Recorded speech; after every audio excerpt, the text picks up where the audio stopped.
Good morning, everyone. I am so sorry that I am having some technical difficulties this morning with playing the introduction to the show and the commercial and the opener. My videos are not working. So I'm going to go straight into the show.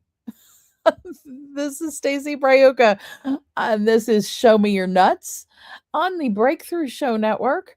And, you know, Texiety Girl here today's got tech issues.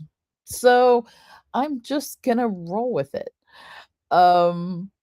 Today's show is about lessons from the journey from the last 5 weeks or so, where we've been talking about change. We've been talking about so the first 6 weeks of the show we talked about waking up to change. The second, we've also been talking about different aspects of change. Last week we talked about micro commitments and how changing little small things actually change the big things. So today we're kind of just going back through the last couple of weeks and seeing what stuck, what didn't stick, what we want to do next. So, and I happen to be lucky and have a surprise guest waiting in the wings. So I'm not sure why my hypno voice is coming through, but I may, and if I inadvertently hypnotize you today, that would be why. So I'm excited to be here, but a little bit flustered and everywhere today. So please forgive me. That's, just how things happen sometimes, right? So we've been doing a lot of work on change. We've been doing work, but are we actually changing? So talking about this weeks 6 through 11, it's not just a review of information. It's a review so that we have integration of the things we've been working on. It's so we can integrate, so we can go on to our next, so we can level up next week. And everybody's going to take things, you kind of take things as you take the things that fit for you, leave the things that don't. In fact, I'd suggest in life, no matter what we're doing, we should take the things that fit for us. And it's okay to leave aside the things that don't, because not everything fits for us at any given time. And not everything fits for people, for all people. If it did, it'd be boring. If we were all the same and we all tried on the same, we might as well just wear the same uniform and cut our hair the same and be the same and be little robots, but we're not, thankfully. So as we do, I'm going to say I'm going to see if my little videos will play next. But we're going to talk about how charged are your nuts as we do.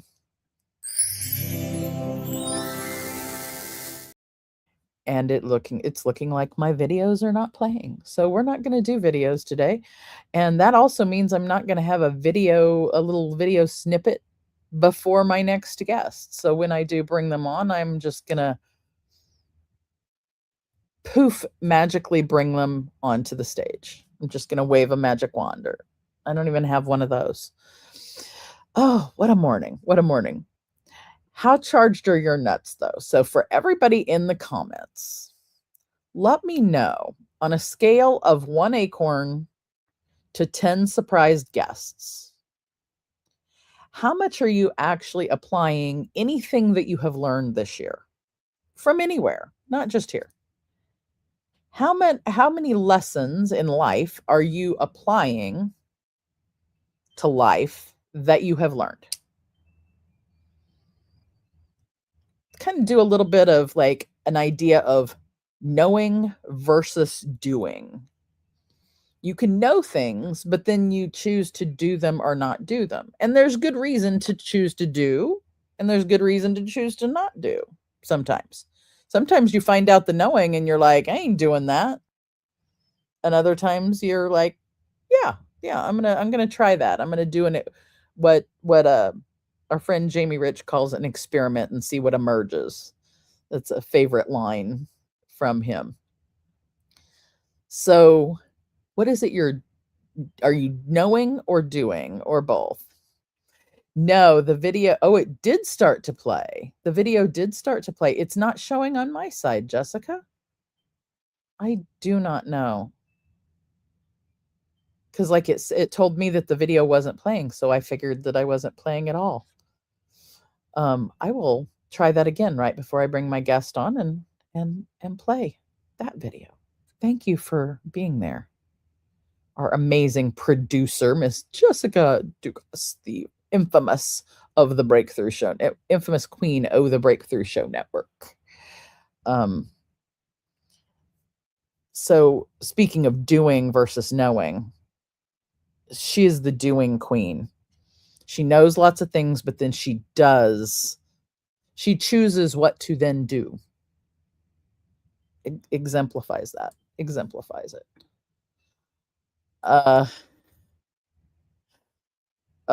I'm not sure what you want me to throw, but if you want me to throw the nuts, the guest in the back room, or the videos, but Jessica says I might need to throw it.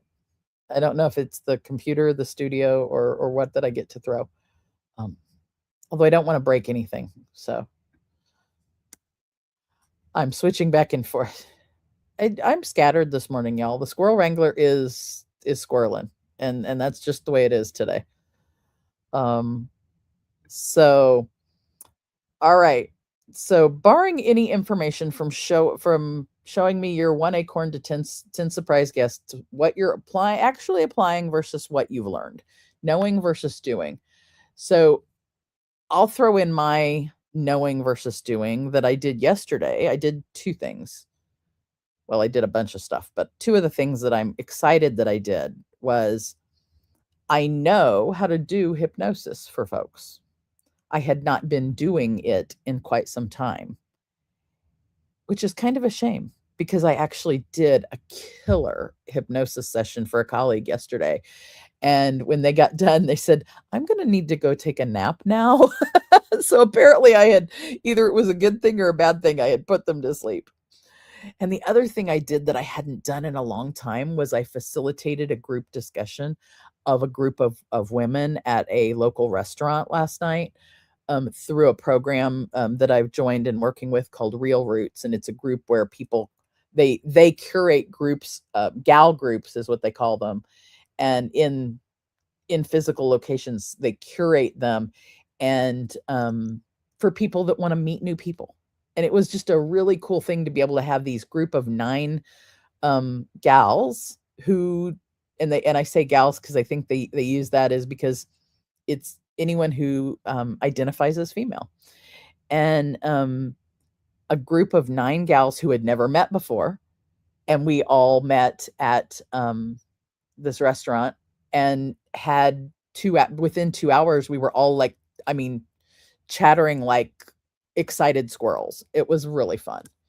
It was really fun.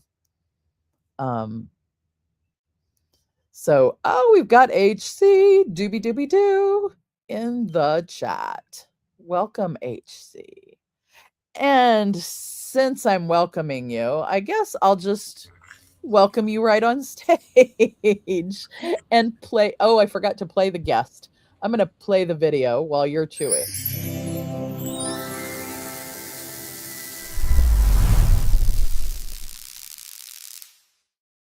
It's not, it said it's saying it's not playing the video. So there we go. Saw it.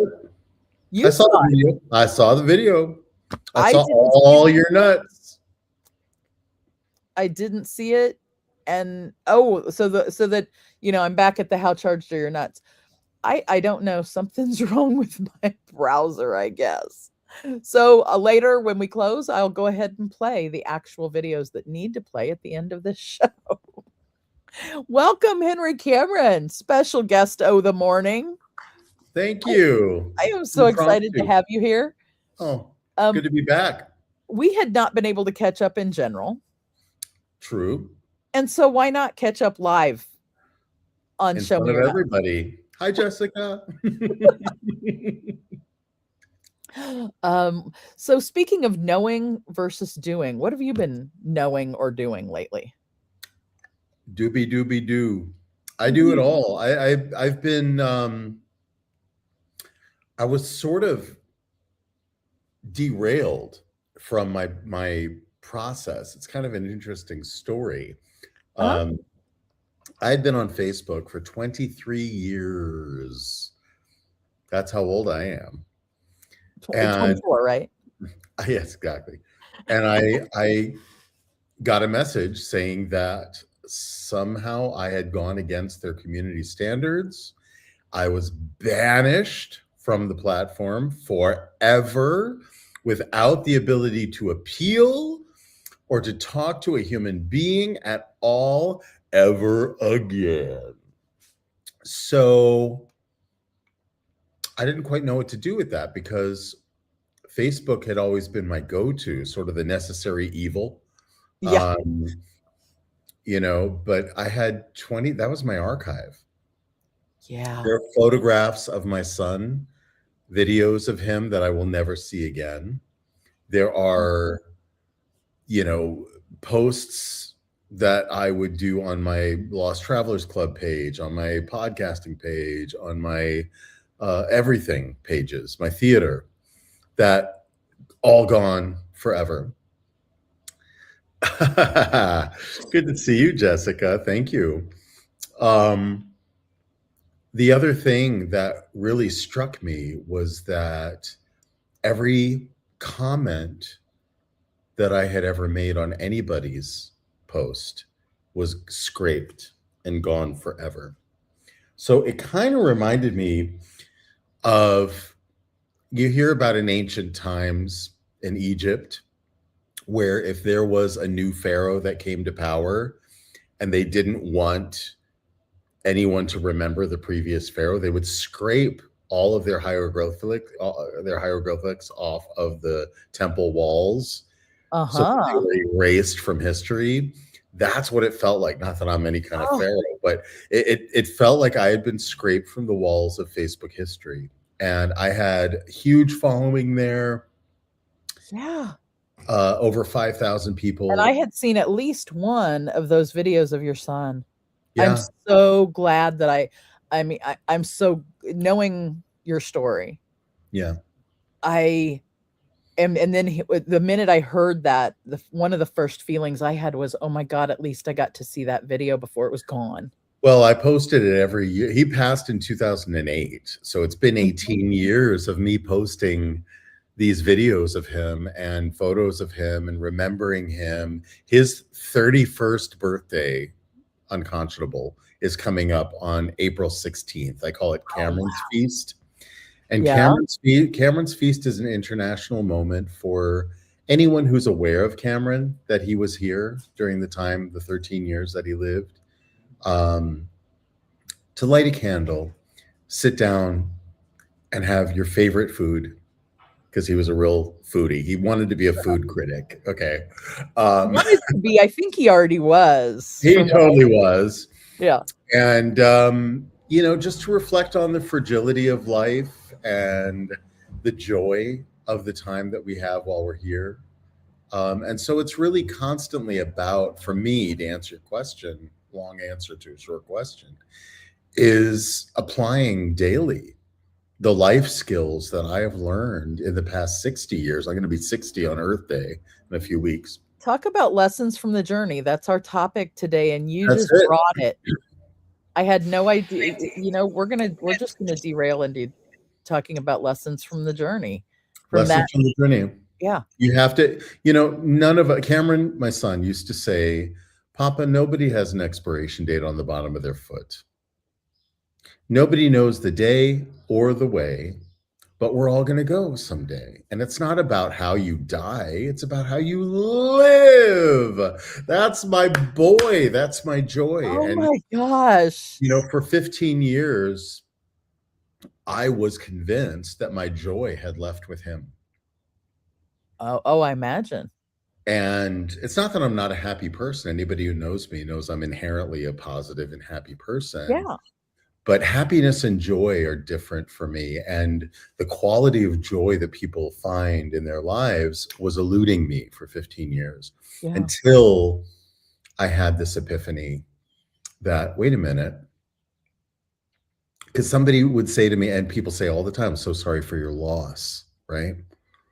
I'm like, loss? What did I lose? He's not a set of keys or a pair of sunglasses. No, you had a gift for a beautiful. You had a gift here. He was here on this in this physical life with you for that period of time. Yeah. But I know that, of course, he's still with you all the time. He lives in me and through me. And that is the big lesson, is that death, as we've been taught, is an illusion. It's not a thing. If you remember somebody, whether it's someone close to you or animo, or a distant ancestor, all of our ancestors, we all come from the same ancestor, right? They are alive in you and through you. And so that set me on a journey of amazing lessons. Can I step backward just a hair? Could I ask a question about Cameron? Anything. And it may be something that we've talked about and I know already, but how old was he when he found out he was sick? He was 11 when he was diagnosed with a rarer form of brain cancer in children, anaplastic astrocytoma, which was burned into my brain when I heard it for the first time. Anaplastic means that it grows very, very fast. Right. Astrocytes are a particular kind of cell that we have that are shaped like stars. They have little tendrils off of them. And toma means tumor. So he had a ball of fast growing stars in his head. And that's how he chose to hold it and look at it. He was a shooting star. And I see shooting stars all the time where I live in Spain. So I always say, hey, Cameron. But his visualization was that the crown of his head was opening up and all of these stars were pouring out and filling the sky. Oh, wow. That needs to be a book, a children's book. So did he have that realization and that visualization early on the diagnosis? Oh yeah. Like, what was he like before you guys found out that diagnosis? No different. He was always sort of an observer. We're very much alike in personality. When I was a kid, we looked a lot. I wonder how in the world he got that. I know. No DNA test needed there. But we, he was curious and he was musical. He played violin and piano and sang like an angel. I mean, he was in 2 advanced choruses in school. He was extraordinary in a lot of ways, but I attribute that. Excuse me. Thank you. You agree. You didn't even meet him in person. That's my service dog, Animo, and he's very animated right now. I attribute some of it to the household that we created together. It's parenting, but it's also he was born with a certain quality. He came with it, and people recognize that in him since he was a baby. And he also was a Waldorf kid. He went to a Waldorf school, which is kind of a secret in the education world. Not many people know about it. Jessica, I was going to say, I'm not sure if I know. So, can you tell the audience about that? Because I'm not even sure if I know that. I'll give you the Reader's Digest version. It actually came out of theater, oddly enough. That does not surprise me. I know. Well, this guy named Rudolf Steiner, who was born in Austria in the 1800s, He was a young man at the end of the 19th century and into the and into the early 20th century. He died, I want to say, in 1924, 1925. So his work really started in the 1800s in Austria. And have you heard of Theosophy? Theosophy was one of these, not a secret society, but a spiritualism society that emerged in the late 19th century. Madame Blavatsky, there was all this sort of pondering, these very intellectual but spiritual movements that explored the human connection to and that was very indicative of that age. Very much so. Very indicative of, and very shut down. It got shut down. It did, big time. Very purposefully, ultimately, too. Yeah. And so Theosophy is the better known movement, one of the better known movements of that time. And Theos meaning divine, and Sophia meaning wisdom. Theosophia, right? So it's the divine wisdom. And where is the human being in that picture, right? How do we tap into that divine wisdom? And they were all about merging Eastern and Western philosophies of spirituality. In fact, they believed that this young man in India named Krishnamurti was the second coming of Christ. They were convinced that he was the Messiah. He was back. And they thought that Rudolf Steiner was St. John, who was like Jesus's best friend. And they were like, well, Jesus wouldn't have come back without his best buddy, his bestie, right? And it's you. Guess what? It's you. And he was like, I don't think so. I'm not feeling it. And he was missing in Theosophy the human being, because without human consciousness, there would be no concept of God the way we understand or don't understand the great mystery, right? And so what Steiner did was take the foundations of Theosophy and expand into what he called anthroposophy. Anthropos meaning human, Sophia meaning wisdom, putting the human being at the center of the divine picture, right? So we've all seen pictures of Christ on the cross, right, with the arms outstretched. That's not only he's tacked to the cross, but it's a gesture of open armed, right? So the Christ, not Jesus the man, but the Christ consciousness that represents the human in the divine, right? Steiner didn't put on a cross. The vision was that he had one arm up. I don't know if you can see, one arm up and one arm down.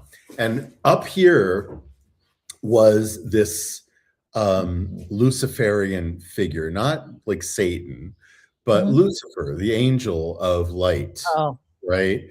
And what it represented were the temptations that human beings experience from the world of sensuality, sex, drugs, and rock and roll. All those things that make you feel light. I think of that figure as Marilyn Monroe. Down here in the mineral world, right? So that's up in the world of light and clouds and sexiness, right? Down here, rooted in the earth, in the mineral world, is a different force that pulls at us as human beings, a different temptation. And that's technology. That's computers. That's AI. That's machine guns. That's, transportation, airplanes, trains, cars. I was going to say, my view of technology includes all tools like we've ever had. Right. So when you say technology, people automatically think like digital machine technology, like computers, etc. No, I expand that and go, no, our first technology was fire. It was people banging two rocks together to break a nut. Yeah. Fire and nuts and nut breakers, nut breakers, right? Those were the first. you know, making those flint knives and spears and things like Yeah. that. All When of you had those to, things are, like I said, fire, I think that was our first one, because I think, to, oh, and here we go. We got peeps in the house. Hi, Lori. hey, Lori. Thank you for coming by. So all of those things that we're mentioning, right, that were tools, that have been tools since the beginning of what we understand humanity to be, right? Human technology, thank you. Those are of the mineral world, the mineral realm. They're not of the out here, right? Okay. And I kind of cast Margaret Hamilton as the Wicked Witch of the West in that role. There's this kind of rapid fire, you know, kind of, you know, darkness. And these two things pull at us as human beings, these temptational forces, right? We have the sensual world and we have the technological world pulling at us, tempting us to become distracted from our very humanity. And this gesture of putting one hand open out, holding that Marilyn Monroe at bay, and the other one putting your hand out, holding Margaret Hamilton at bay, is this gesture putting the human as a powerful figure. They're not in control of us. We are in control of them and how they affect us. It's a beautiful gesture. It's a powerful gesture. And he was talking about all this. This is just literally scraping the surface of anthroposophy. But he hadn't called it anthroposophy. He was just working with these visions. He didn't feel like they were coming from him. They were coming through him. He was like channeling it. And he met an actress who was playing Joan of Arc. And they met after the show, and they were having this deep philosophical conversation, because I think she was familiar with Theosophical Society and all of that. And he was describing something similar to what I was talking about just now. And she said, "Can you take these characters and put them on a stage in a play for people to see and understand and visualize? Because I think you're onto something, but without, you know, our modern audiences, and this is, again, late 19th century, we can't conceive these things the way you do. So put them on stage." Like, Stacy, you're always saying, "I see a play in this," right? That's kind of, I believe I said that a couple times this morning. Yes. Right. And so he did, but these were epic. They were 7 hours in length, and they were operatic in scale, giant sets, like we used to see Bugs Bunny and Kill the Wabbit, and right, all these giant sets and effects and things like that, and dancers who were performing eurythmy, which is sound interpreted through movement. It was very, very complex. I'm hoping with a couple of intermissions. Yeah, I'm sure, but they weren't for the public. They weren't for the public. There were people who were on their own sort of spiritual journey. It's like spiritual theater. That's why I'm talking about it, because the theme of this show today, of the lessons, is really about that. And out of anthroposophy, and these things were wildly popular because everyone was seeking at that time. That's why all these mystic societies came about. There was something shifting. As I must say, there's something shifting again. We're part of this is part of a cycle, right, that we're experiencing. And people are looking for their spiritual root, their spiritual anchor. And this did it. So they performed these things for students of anthroposophy. It wasn't promoted for the general public. Very fascinating. So out of anthroposophy and out of this sort of study of the human journey came biodynamic farming, which is what we call organic today. That came out of anthroposophy. People don't know this. Medicine techniques, anti-cancer treatments. Have you heard of the Weleda brand of like skincare and lip balm? And you can usually I don't. People who traipse. go to natural food I stores don't or traipse co-op in the skincare world on the fancy stuff ever. or the natural stuff. But Soap cosmetics water. and skincare came out of this movement and this educational movement So called then, yeah, so that, Waldorf education. This is a long way to get to the yeah, Waldorf. no, I knew you were getting there. But there was a guy in Stuttgart, Germany. Now it's 1919. And he was the owner and manager of the Waldorf Astoria cigarette factory in Stuttgart in 1919. They made the brand cigarettes for the hotel in New York. Okay. And I didn't he know was the hotel had looking, its own cigarettes. oh, honey, the Yeah. Waldorf, you kidding? Right? So, ask Aunt Ruth about that. I will next time I She was talk to her. there. Have you talked to She her? was, What is she? She's been. I where is don't know she? what she's been doing, and I'm not sure if I want to know. I know you probably don't. But she was, she originally, she was the original Waldorf Astoria cigarette girl. I don't know if you knew That's true. that. I Okay, think I heard her tell that story one time. So he was looking at the employees that he had that were the factory workers, but also the white collar workers. And he noticed sociologically that their children were being educated differently by virtue of whether their parents were blue collar or white collar. And he felt that that was a travesty because isn't every child born with the same potential? Why would you educate them differently based on their parents' career track and socioeconomic status? So he was not an educator. He was a businessman. He didn't know what to do about it, but he heard Steiner give a lecture that came through Stuttgart. And he was talking about how he felt that one of the greatest detriments of education was that there was a whole lot of putting into the head, all this information, but there was very little drawing out of what's already in there. And if you go back to the Latin root of the word education, educato, it actually means to lead out of or to draw out of, like water from a well. Uh-huh. Okay. It's not the opposite of that, which is intrudo, to thrust into a whole lot of information into the head. Intrudo shares a word with intrusive. The U.S. education is intrudo. Is totally intrudo. But it wasn't just it wasn't totally American education, but it was world education that came about at the time of the first industrial revolution, right, in the late 1800s, to get children out of nature, off of farms, and into factories. Now it's not factories so much because everything's robotics, but now it's corporations. It's training children to be drones, to sit in a cubicle, often amongst hundreds of other cubicles populated with people that they know nothing about. And now it's time for the next progressive era. It is. We're in it. We're in it. We're all feeling that shift. We are so in the 20s again.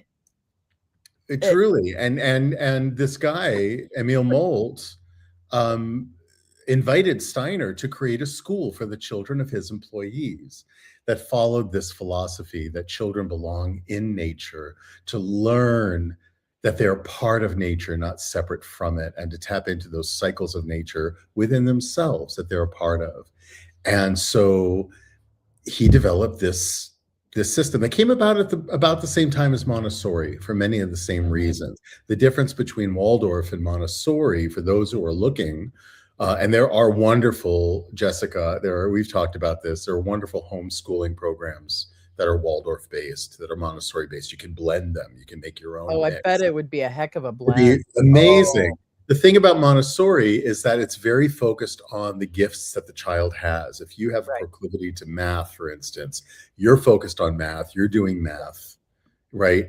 And it's more educational, academic, bringing it out of them. That's right.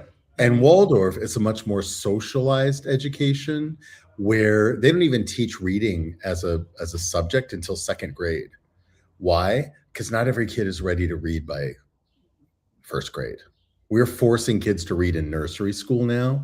Not every kid is ready. And what that does in the long term, the ripple effect of that is disastrous, right? But if you let these children find it on their own and then introduce it at a time when most kids are likely to be ready to read, then they're like the greyhound at the gate. They can't wait. They're salivating. They pile the books up on the sofa and they become voracious readers. So to allow their childhood to unfold in an organic way, that allow life to unfold organically instead of forced from other sources. Why it's such a secret, I have no idea. But no, I have an idea. I haven't. My thought is, I'm not sure if, on the whole, as far as not just sociologically, but like planetary sociological. Yeah, it is. We had to get to the point where we had the ability to be in the United States and Spain and both being on Show Me Your Nuts, as we are now. Right. So that we could share culturally everything, so that then we could really unfold together, as opposed to clash with differences because we weren't able to be in the same spaces and share. Right. And to assume to share a feast, like you were talking about Cameron's feast. Yeah, it's about assuming the differences, right? Mm-hmm. And putting your focus there, or assuming things about the differences. Right. And rather than focusing on the common threads and weaving whole cloth out of those common threads. That's what I'm about in everything that I do. Well, see, really weaving the cloth out of the common threads, but throwing in those differences as the golden threads going the other ways, and the sparkle. It's all in there. It's all in there. It's not forsaking any threads. Right. And I mean, when I say common being the commonalities versus that's the strength. That's the strength of the weave. And then the beauty, the depth and the texture and the color and the beauty is the differences. Diversity.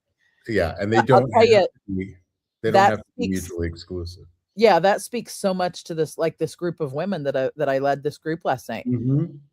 9 women. Well, and there were 2 groups in the bar that we were in, both for this Real Roots. I don't even know what to call it.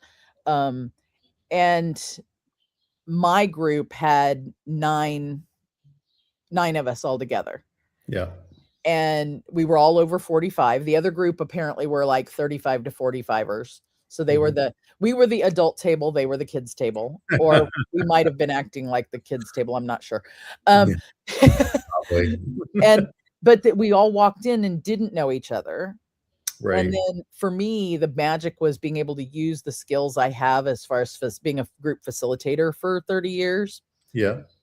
The magic, though, that was really cool was I didn't have to be a therapist or a coach. Yeah. All I had to be was a facilitator, and nothing precluded me from being a member of the group at the same time.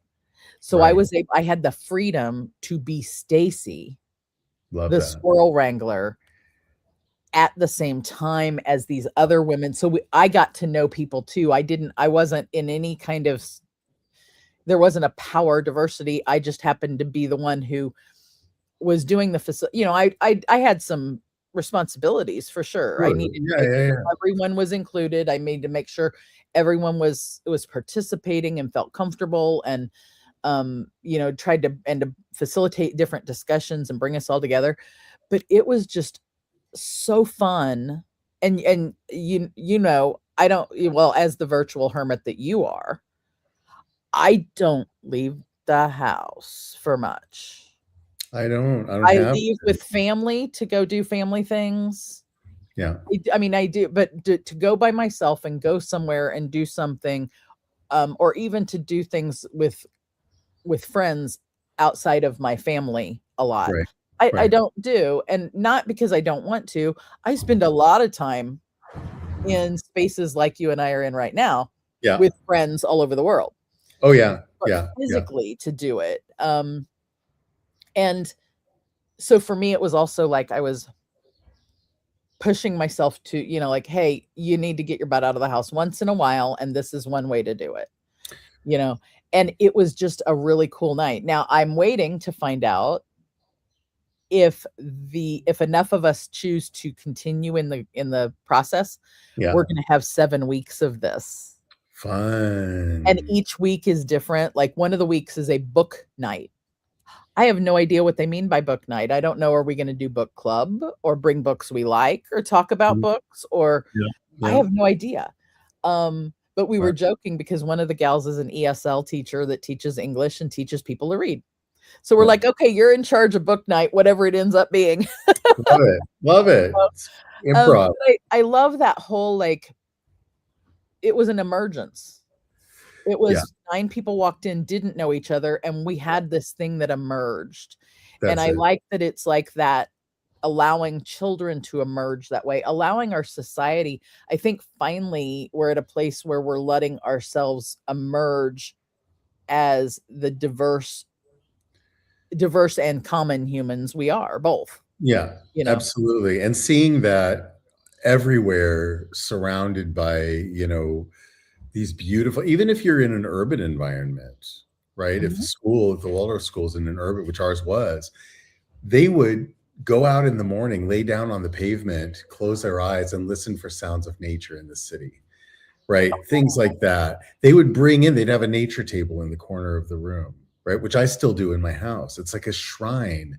You find a beautiful leaf in the autumn, or you find a stone. You know how kids are always picking up shit. Oh, yeah. And a stick, or a shiny stone, anything. And you put it on your nature table. You bring nature into your home. You take nature out of your home. So even if you are more of a hermit, right, you're still interacting with the natural world. My house is full of rocks. It's full of, I can show you, look at my, I've got piles of wood and stone and all of this, flowers and branches with leaves all throughout my house, right? And it's to start that in the foundation years of a child's life. Absolutely. My grandmother used to say, honey, raising kids is like building a house. It's all about the foundation. If your foundation is weak, the house is doomed to collapse in on itself at some point. Absolutely. And you know what? Before I get there, I want to point out what Ollie's got here of nature. Yeah, hi, Ollie. Nature, for sure. Ollie and Lori have been over here in the chat, just chit chat back and forth about us, and I love it. I don't see it. That foundational thing, I think.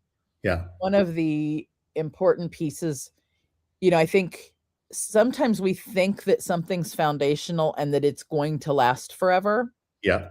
And some of it, because it's built maybe on one pole or another of thought, when I say, so like black or white being pole or thought, male or female.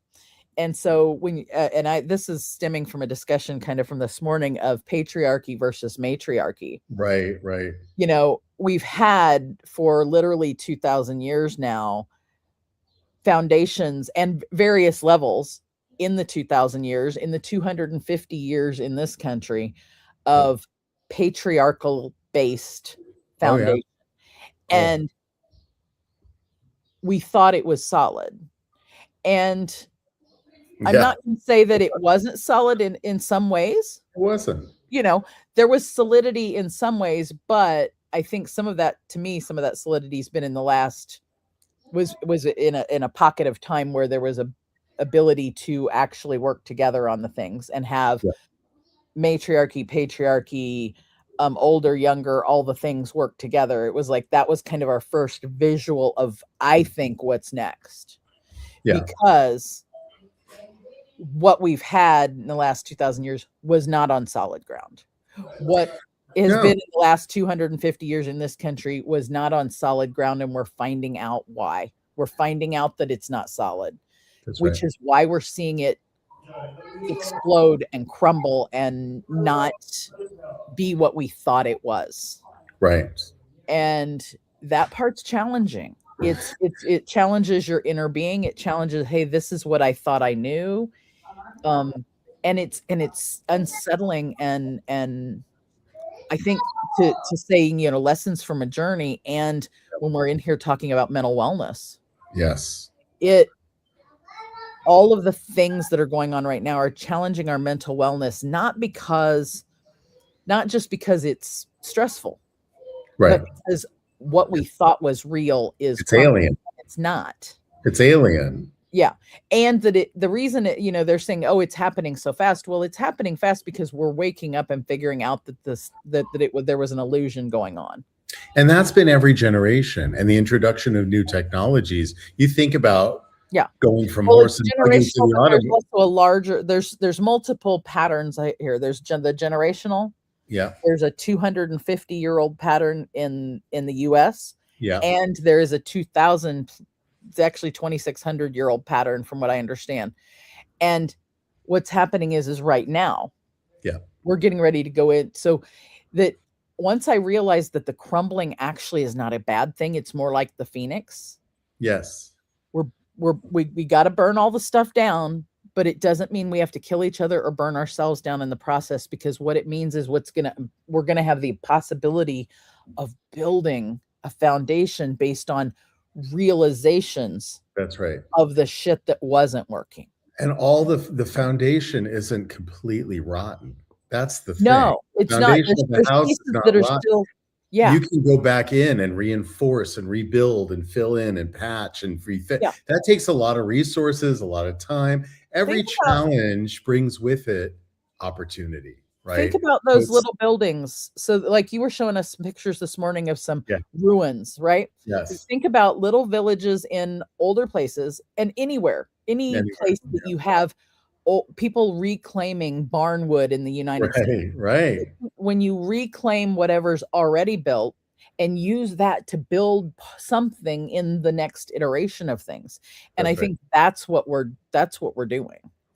Right, because the house in a large way, not just a tiny way at the moment. The house is built on a shaky foundation, right? And we see the collapse. We've seen it in civilizations. The floor falls in, everything crumbles, right? But if the foundation is strong, the house can burn to the ground and you can build it up again, right? Yeah.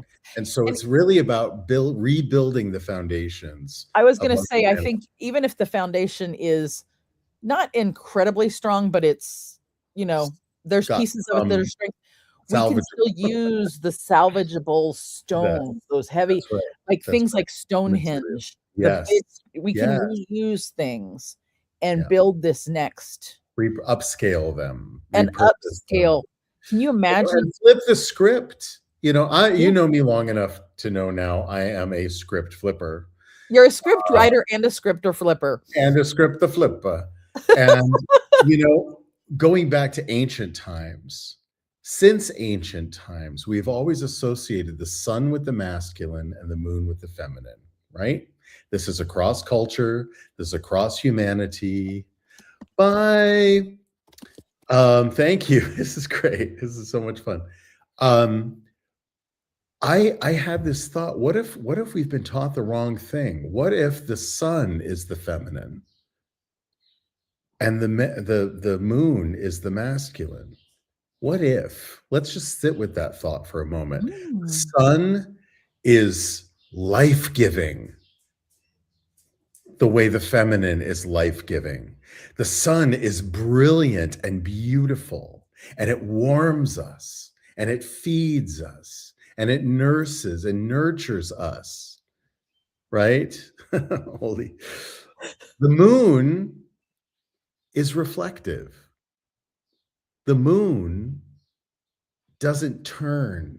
What you see is what you get. The sun is always moving, and it's always got these different, patterns and shapes and, transforming. The moon does not transform. Nope. And I think that in the masculine side of myself, I see that is what men have done really well, is that what we say is basically what we mean. What you see is what you get. It's like Dr. Maya Angelou used to say, when people show you who they are, believe them. Women, generally, the feminine is changeable and is allowed to be. Men are not culturally allowed to be changeable, emotional, fiery. Well, And so I wonder, not just flip the script, but what if we're both? What We if are. it's One both? can't be there without the other. So what That's the if whole the point. sun is both and so is the moon? Yeah. And we know for sure, and we say Mother Earth even. Yeah. You know, like the Earth is I do, but the Earth has feminine and masculine qualities too. If we see And we it. need to honor and see. Yes. I think one big lesson is of what we're going through right now is the challenge of the traditional patriarchal masculine Yeah. to remember and see and accept the divine feminine, And the and divine. Yeah.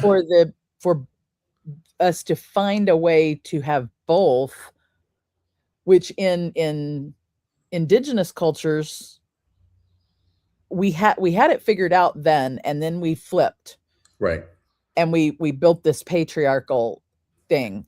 And I think now it's time to like either the flip back to see the strengths, almost to do a SWOT analysis on Yes. both. Yeah, Right? but it doesn't have to be one or the other. It doesn't have to be either or. No. It's two, we look at one side of a coin or the other, but we forget to recognize that it's one coin. That it's one coin. We think it's like two coins. It's like, no, it's one coin. Two sides of the coin, but we're focused on the sides, right? Of course, the sun is masculine and feminine. Of course, the moon and the earth are masculine and feminine, as are we, right? And we're made of all the same stuff as the sun and the moon and the earth and every other star and planet and comet and everything else in the universe. We're made of all the same stuff. So we carry that same. We're back to what Cameron was talking about with the stars coming out of his. That's it. We are the stars coming out of our own crowns. And, for millions of years, mirrors did not exist. We relied on the eyes of other humans to reflect back, even before we had language, to reflect back who we are. There we go. Hermie with the mic drop at the end of the show. Oh, it's the end of the show. Well, we're coming up close. We're coming up close. I think that one's like that to me, like that we relied on others as mirrors. That's right. We never actually lost that. We still have the ability. We have the innate ability to mirror each other. Yes. And you know what I found, Stacy? That we talked about the challenges. The challenge of getting scraped from the walls of the temple. Okay, here we go. Let's wrap Here's the full circle moment. Yes. The challenge was actually the greatest gift, because as long as you've known me, I'm a one-on-one human-to-human connection person. Oh, yeah. The freedom that I have found to not have to chase after and outwit the algorithms, to wonder if my content is being seen or blocked, to let the algorithm decide who I have this conversation with and who's going to see it and who's going to respond and how many likes. An algorithm. Exactly. Now I'm occupying spaces like Ripley, like Blue Sky, Mastodon, Substack, that are not run by algorithms. I now it's being revealed. It's like the veil has been lifted, that now I am fully realized. This is the big lesson of the day. I have fully realized who I actually am, and more time and space has been created for me to be that, because I'm not chasing algorithms down and trying to outwit them. And you're not being weighed down by the damn things either. No. And you know what? All those memories, all those photos and videos, guess where they live? They live right here. They live in me and through me. Yeah. They are Cameron. They are me. We're one and the same. It's what I call the soul womb. I'm still going to say how blessed I feel to have been able to visualize that video of him. Yeah. Because just I am just so glad that I was able to catch that when I did. Yeah. Which is also speaks to the fleeting moment Yeah. that I It's was very able to zen. capture of understanding him, and Very zen. therefore, like, understanding that's, you know, his life may have been a blip in the universe in the sense of the timetables we're talking about, the life that I observed that little video of. Yeah. It was a moment. But it captured the entirety and great, like, wide expansiveness Yes. that he actually still is. Still is. And Right? we have access to. We all have access Yeah, to that. Not just in Cameron through me, but absolutely. also anyone that we miss who's long Anybody that's here. distance, anyone who's here who's on in another Look at, country or another part of the world. like our friend Supernova. Ollie, who's, you know, talking about Yeah. supernovas now, bringing us always bringing us the good words in the chat for sure. Yes. I can't even keep up with all of the love, the Ollie, The um, Oleisms. Ollieisms in the chats. I have adored, HC, having you back, having you on as my special surprise guest that I Thank had no you. idea I was going to have. It was impromptu. Total It was improv. Loved very it. which, hello, very you know, I'm not an actor. I don't play one on TV. All the world's a stage. I do not have that as a like as a gift. However, I enjoy improv in all of the things I do. Yes. Impromptu improv things. I have learned to embrace them. And Good. so to be able to, you know, I literally asked you about being on the show. I think it was 18 minutes before the show Yeah. today. And I happen rare moment that I actually had the time. And this was such an awesome lessons from the journey of change that I didn't even expect. And what, you know, had I gone with my original whatever it was going to be, Yeah. we would not have been able to share this magical hour and the lessons and the things that the things we've been able to talk deep about today. And I think that in and of itself is a lesson. Yes. To when life isn't going how you expect it to go or want it to go or planned it to go, maybe it's what the universe had planned for you all along. Yep. And maybe it will turn out amazing if you let it. If it was meant to be otherwise, it would be. Now what?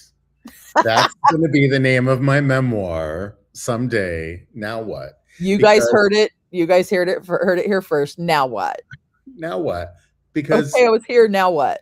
if we were meant to be in a different moment, having a different conversation with somebody else, we would be.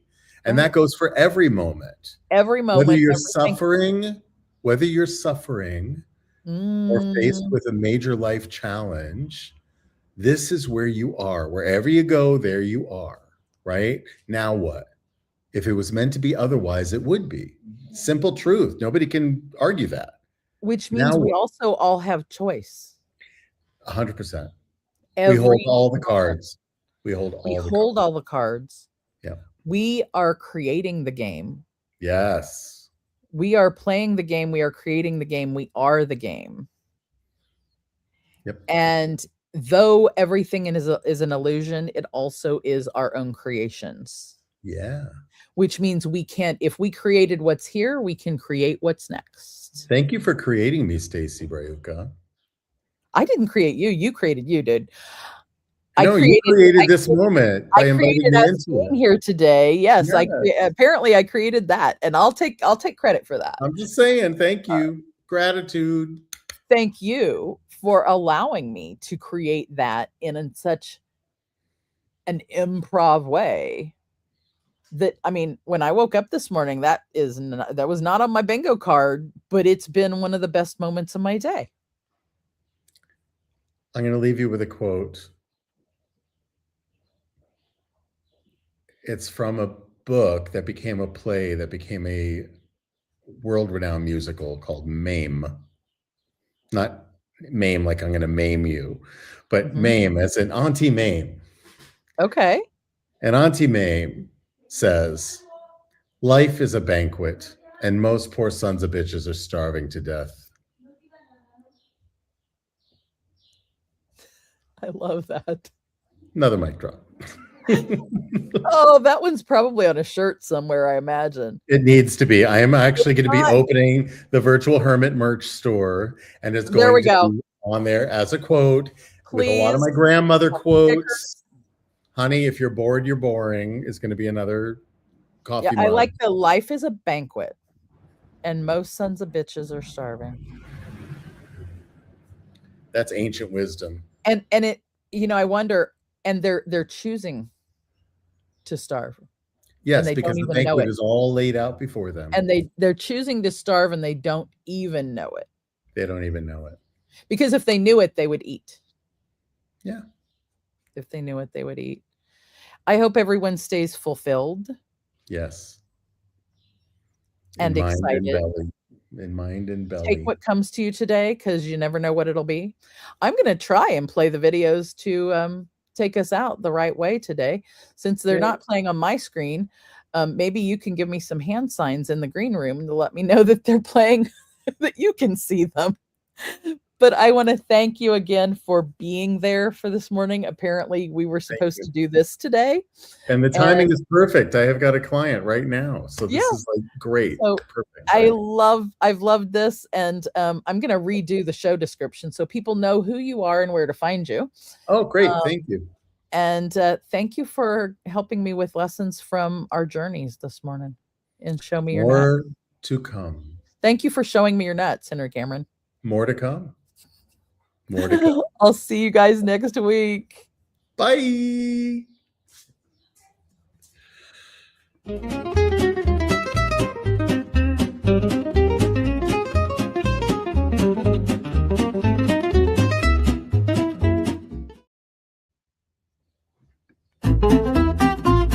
Thank you for joining us on this nutty adventure. Remember, personal growth and wellness are journeys best taken together. Keep exploring, keep growing, and don't forget to show me your nuts next time.